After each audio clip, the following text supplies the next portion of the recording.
Bismillahirrahmanirrahim. Assalamu alaikum. Our today's topic is Rutherford's atomic model. In the previous lessons, we have discussed about the subatomic particles, which are electron, proton, and neutron, and their discoveries, how they were produced or discovered in discharge tube experiments. So today we are going to discuss about the Rutherford's atomic model. Rutherford was a scientist who, in 1911, performed an experiment.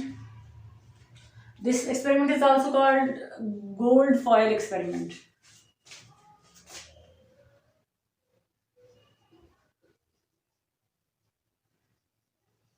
In this experiment, basically he used a gold foil, and he took a radioactive source of alpha particles.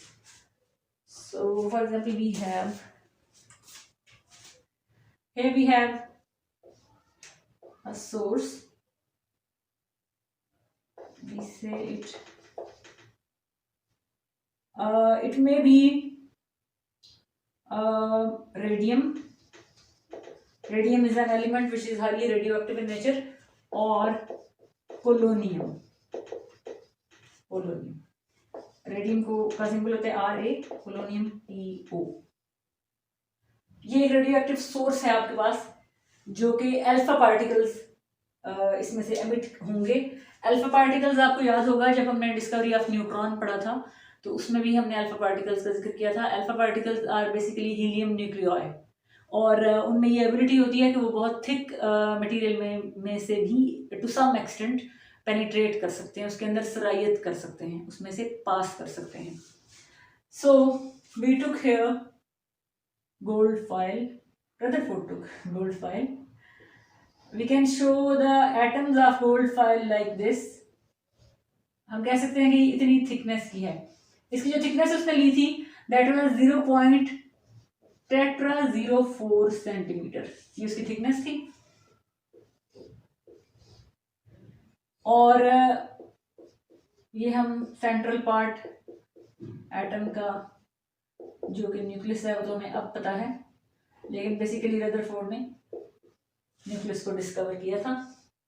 अब जब इसमें से radio active particles निकलेंगे, radio active source में से alpha particles निकलेंगे, उसको idea था कि जो इसमें से पार्टिकल्स निकलेंगे वो इसमें से पास होंगे या नहीं होंगे. तो सामने उसने एक स्क्रीन लगा दी. उसको फोटोग्राफिक प्लेट भी कह सकते हैं, स्क्रीन भी कह सकते हैं. फोटोग्राफिक प्लेट और screen, and it was coated with zinc sulfide, ZnS its formula, and we can write down its name, zinc sulfide. So जो अल्फा पार्टिकल्स इसमें से निकले, let's suppose we can show them like this.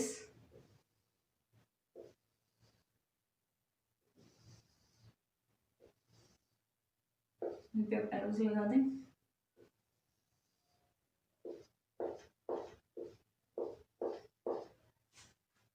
ये alpha particles इसको hit करेंगे, gold foil को. This is gold foil. इसके atoms को हमने शो किया है. हम उसको एक ऐसे भी बना देते हैं नीचे.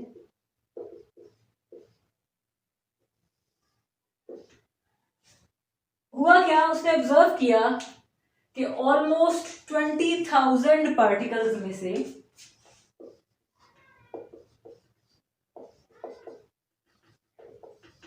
20,000 अल्फा पार्टिकल्स में से a few deflected from their straight pathway.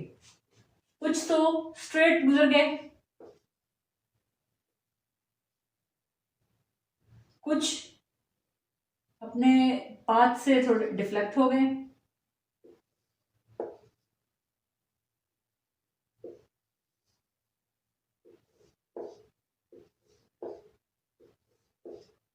लेकिन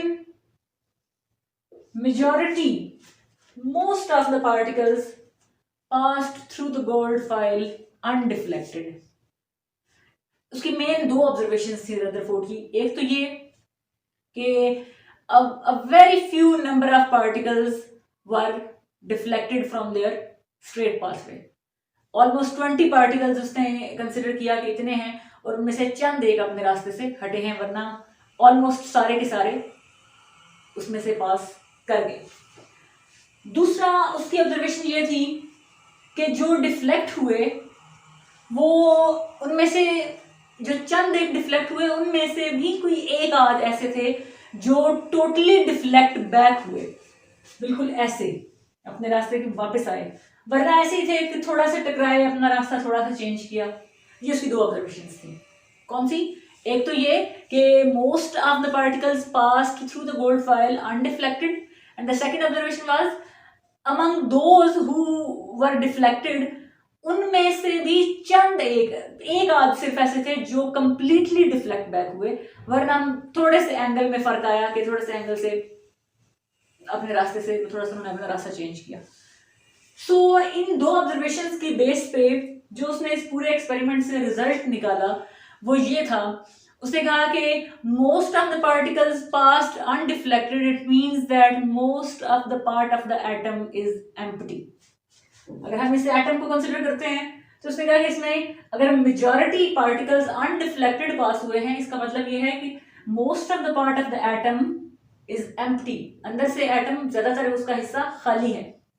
फिर उसने कहा कि जिन चंद एक ने अपना रास्ता चेंज किया, इसका मतलब ये है कि there is certain solid something inside the center of the atom which hindered the particles and they changed their path. कोई ऐसा थोड़ा सा कोई सख्त सा बीच में पार्ट है एटम का जिससे पार्टिकल्स टकराए और उन्होंने अपना रास्ता चेंज कर लिया। ये उसने सेकंड रिजल्ट निकाला। फिर उसने कहा कि इसका मतलब ये है कि एटम के अंदर एक ऐसा कोई चीज है जिसके अंदर एटम का पूरा मैस डिपेंड कर रहा है, यानी जो इलेक्ट्रॉन्स हैं वो तो पहले डिस्कवर हो चुके थे and their mass is so small, it's so small that it can be neglected. So इसका मतलब ये है कि जो सेंट्रल पार्ट है एटम का वो एक बहुत ही हार्ड और सख्त किस्म की चीज है, जिसकी वजह से जो चंद एक ने बिल्कुल डिफ्लेक्ट बैक किया, उसका मतलब ये था कि बहुत सख्त चीज थी सेंटर ऑफ एटम में, जिससे टकराने के बाद पार्टिकल्स टोटली अपने उसी एंगल पे वापस मुड़ गए। ये इसकी थर्ड ऑब्जर्वेशन थी। फिर उसने ये कहा कि इसका मतलब ये है कि मास of the atom lies on the centre of the atom, जो कि इलेक्ट्रॉन तो उसमें इसका मतलब है इन्वॉल्व नहीं है। इसका मतलब ये है कि प्रोटॉन और neutron both these sub atomic particles are present inside the nucleus and they are involve in making the mass of the atom.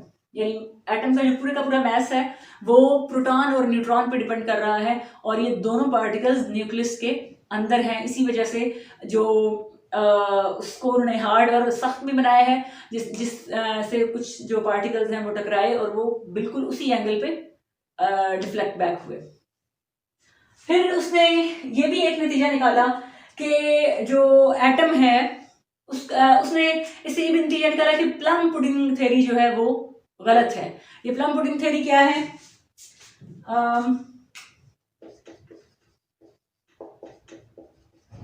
Plum pudding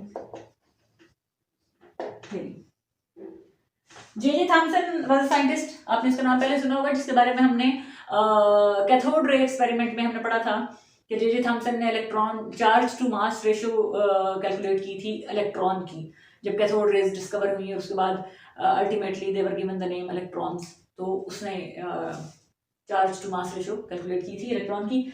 उसी ने प्लम पुडिंग थ्योरी भी प्रपोज की थी। उसने ये कहा था कि जो एटम है वो उसकी एग्जांपल बिल्कुल ऐसे दी जा सकती है जैसे ओवरऑल एक पॉजिटिव चार्जेस का एक पॉजिटिव चार्जेस का मजमुआ है और उसके अंदर इलेक्ट्रॉन्स को स्टक किया गया है, ऐसे जैसे पुडिंग के अंदर प्लम्स को रखा गया हो।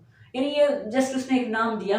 तो ये जो थ्योरी थी ये बिल्कुल रॉन्ग साबित हो गई रदरफोर्ड की इस एक्सपेरिमेंट से, क्योंकि जो एक एटम होता है, एटम के अंदर electrons are not stuck.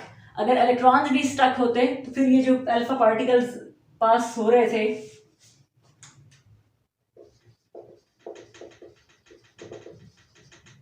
Alpha particles basically क्या है,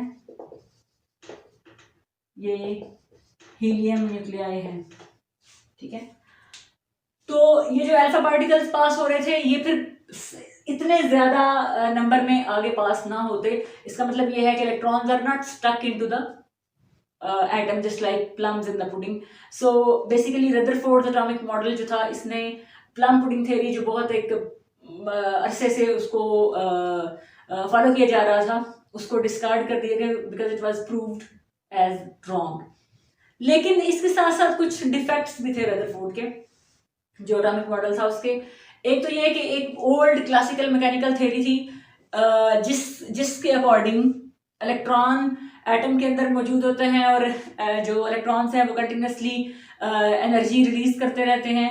समटाइम्स वो एमिट करते हैं, समटाइम्स वो एब्जॉर्ब करते हैं, यानी समटाइम्स वो एनर्जी निकालते रहते हैं, समटाइम्स वो एब्जॉर्ब करते रहते हैं। कंटिन्यूसली ये प्रोसेस होता रहता है और चूंकि उसमें कंटिन्यूसली जो एनर्जी है वो एमिट होती रहती है या एब्जॉर्ब होती है, तो उससे जो स्पेक्ट्रम बनता है वो कंटिन्यूस स्पेक्ट्रम बनता है। जबकि प्रैक्टिकली जब एटम का स्पेक्ट्रम किसी भी एटम का स्पेक्ट्रम उसको लिया जाता है, स्पेक्ट्रम बेसिकली होता है कि किसी एटम में से एनर्जी निकल रही हो या एब्जॉर्ब हो रही हो। जो एटम के अंदर इलेक्ट्रॉन्स हैं उनमें एनर्जी एब्जॉर्ब हो रही है या वो एनर्जी रिलीज कर रहे हैं, तो उसको बाकायदा एक स्पेक्ट्रोमीटर एक इंस्ट्रूमेंट होता है जिसके अंदर उस एनर्जी का एक पूरा वो एक पैटर्न देखा जाता है कि वो एनर्जी का जो एब्जॉर्प्शन है या वो एमिशन वो किस पैटर्न में है, उस पैटर्न को स्पेक्ट्रम कहते हैं। तो स्पेक्ट्रम की टाइप्स होती हैं, line spectrum and continuous spectrum. तो जो ओल्ड क्लासिकल मैकेनिकल थ्योरी थी उसके अकॉर्डिंग एटम के अंदर इलेक्ट्रॉन्स कंटिन्यूसली एनर्जी एमिट करते रहते हैं या एब्जॉर्ब करते रहते हैं, तो उससे कंटिन्यूस स्पेक्ट्रम बनता है। जबकि ओरिजिनली लाइन स्पेक्ट्रम बनता है, कंटिन्यूस स्पेक्ट्रम नहीं बनता। तो एक तो क्लासिकल मैकेनिकल थ्योरी की ये बात गलत हो गई। दूसरा क्लासिकल मैकेनिकल थ्योरी का एक पॉइंट ये था कि एटम जब कंटिन्यूसली एनर्जी लूज करता रहता है तो अल्टीमेटली उसको कोलैप्स कर जाना चाहिए, एटम को खत्म हो जाना चाहिए। लेकिन ऐसा नहीं होता। Atom can neither be created nor can be destroyed. Atoms हमेशा अपनी शेप चेंज करते हैं, अपनी हैयत चेंज कर लेते हैं, डिफरेंट रिएक्शंस के बाद नई नई चीजें बन जाती हैं just because of the exchange of electrons. लेकिन एटम कभी भी खत्म नहीं होता, एटम कोलैप्स नहीं होता। तो ओल्ड क्लासिकल मैकेनिकल थ्योरी का ये जो सेकंड पॉइंट था ये भी रॉन्ग हो गया, इसलिए कि लेकिन एक चीज थी, जो फर्स्ट पॉइंट था प्लम पुडिंग थ्योरी वाला वो तो किसी हद तक उसको डिस्कार्ड किया गया और क्लासिकल मैकेनिकल जो थ्योरी थी उसको रदरफोर्ड के एटॉमिक मॉडल ने उस तरह से एड्रेस नहीं किया। ये तो बाद के एक्सपेरिमेंट्स ने साबित किया कि लाइन स्पेक्ट्रम बनता है और इलेक्ट्रॉन कंटिन्यूस एटम जो है वो कोलैप्स नहीं होता, वो अपनी हैयत चेंज करता है। लेकिन इन दो बातों को क्लासिकल मैकेनिकल थ्योरी ने जो दो ये पॉइंट्स दिए थे, इन दो पॉइंट्स को रदरफोर्ड के एटॉमिक मॉडल ने एड्रेस नहीं किया, उनको उस तरह से एक्सप्लेन नहीं किया कि इसके मॉडल के बाद भी वो कंफ्यूजन उसी तरह से अपनी जगह पर कायम थी। सो ये डिफेक्ट्स हैं रदरफोर्ड के एटॉमिक मॉडल के, दो डिफेक्ट्स हैं कि उसने क्लासिकल मैकेनिकल थ्योरी के, एक तो कंटिन्यूस स्पेक्ट्रम जो कि ओरिजिनली लाइन स्पेक्ट्रम बनता है ये बाद में डिस्कवर हुआ, इसको एक्सप्लेन नहीं किया। और दूसरा ये कि कंटिन्यूसली अगर एनर्जी एमिट होती है तो फिर तो एटम को कोलैप्स करना चाहिए, लेकिन एटम कोलैप्स नहीं करता, इस बात को भी रदरफोर्ड ने एक्सप्लेन नहीं किया। लेकिन अदरवाइज रदरफोर्ड का एटॉमिक मॉडल जो है ये बहुत सारे जो पुराने तस्वुरात थे एटम के बारे में उनको इसने डिस्कार्ड किया और एक नया थॉट दिया साइंटिस्ट्स को। और इसका सबसे बड़ा फायदा ये था कि जब इसने क्लासिकल मैकेनिकल थ्योरी को एक्सप्लेन नहीं किया तो साइंटिस्ट्स में ये भी ख्याल आया कि अब उसके बारे में भी मजीद रिसर्च होनी चाहिए ताकि उसके पॉइंट्स को भी डिस्कस किया जा सके। और यही वजह है कि फिर बाद में आने वाले साइंटिस्ट ने, जैसे बोहर का एटॉमिक मॉडल है, तो ऐसे साइंटिस्ट ने नए एक्सपेरिमेंट्स किए और इस तरह से एटम के बारे में नई नई हमें इन्वेस्टिगेशंस पता चली। Hopefully you got about the Rutherford atomic model. इसको रीड कीजिएगा, ये बहुत इजी है और होपफुली आपको समझ आया होगा। इंशाल्लाह नेक्स्ट वीडियो में मुलाकात होती है। टिल देन अल्लाह हाफिज़।